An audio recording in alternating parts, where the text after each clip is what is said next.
প্রিয় শিক্ষার্থীবৃন্দু, তোমরা কি 2025 সালে এসএসসি পরীক্ষা দিয়েছো এবং পলিটেকনিকে ভর্তি হতে চাও? তাহলে এই ভিডিওটা তোমাদের জন্য। আমি প্রকাশ দাস, যশোরের ডিপ্লোমা ইন ইঞ্জিনিয়ারিং এর সর্ববৃহৎ কোচিং সেন্টারের পরিচালক। আমি আজকে তোমাদের সাথে শেয়ার করব সরকারি পলিটেকনিক ভর্তি পরীক্ষার সিলেবাস ও মানবন্টন নিয়ে গুরুত্বপূর্ণ কিছু তথ্য। ধৈর্য সহকারে ভিডিওটি দেখবে। তো আমি এই বিষয়গুলো নিয়ে আসলে তোমাদের সাথে মূলত আলোচনা করব। প্রথম বিষয় হচ্ছে ভর্তি নোটিশটা কবে দিবে।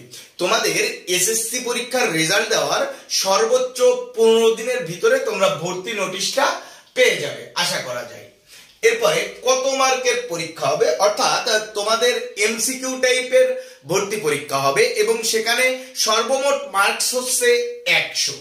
এই 100-র ভিতরে তোমাদের এমসিকিউ পরীক্ষা হবে 70 মার্কসের এবং তোমার যে এসএসসি পরীক্ষার রেজাল্ট সেখান থেকে পাবে 30 মার্ক।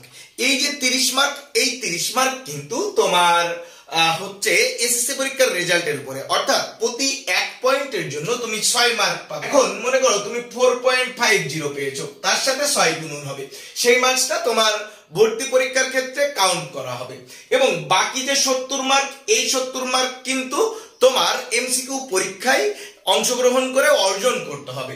এবং এই এমসিকিউ পরীক্ষার জন্য যদি তুমি কোচিং করতে চাও যশোরে আমাদের অফলাইন ব্যাচে, তাহলে আমাকে নক করতে পারো 01940282304 এই নাম্বারে। আমরা অফলাইন ব্যাচ চালু করব আগামী মাসের 15 থেকে 20 তারিখের ভিতরে। এই সময়ের আগেই যদি তুমি ভর্তি হয়ে যাও সেক্ষেত্রে কিন্তু পাচ্ছ 10% ডিসকাউন্ট মোট কোচিং ফি এর উপরে। সুতরাং দেরি না করে এখনই যুক্ত হয়ে যাও এই নাম্বারে কল করে অথবা সরাসরি আমাদের কোচিং সেন্টারে এসে। এরপরে কোন কোন সাবজেক্টের পরীক্ষা হবে সেই বিষয় নিয়ে আলোচনা করব। সেটা হচ্ছে Bangla, English, math, physics, chemistry এবং সাধারণ বিজ্ঞান।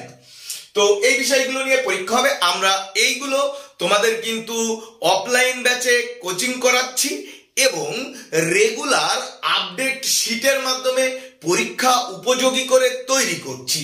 তো এর মান বন্টনটা কেমন হবে সেই বিষয় নিয়ে তোমাদের বলি। মান বন্টন বাংলায় থাকবে 10, ইংলিশে 10, ম্যাথে 15, ফিজিক্সে 15, কেমিস্ট্রিতে 15 এবং জেনারেল নলেজে 5। যদি এটা পরিবর্তন হয় সেটা তোমাদের জানিয়ে দেওয়া হবে। ধন্যবাদ।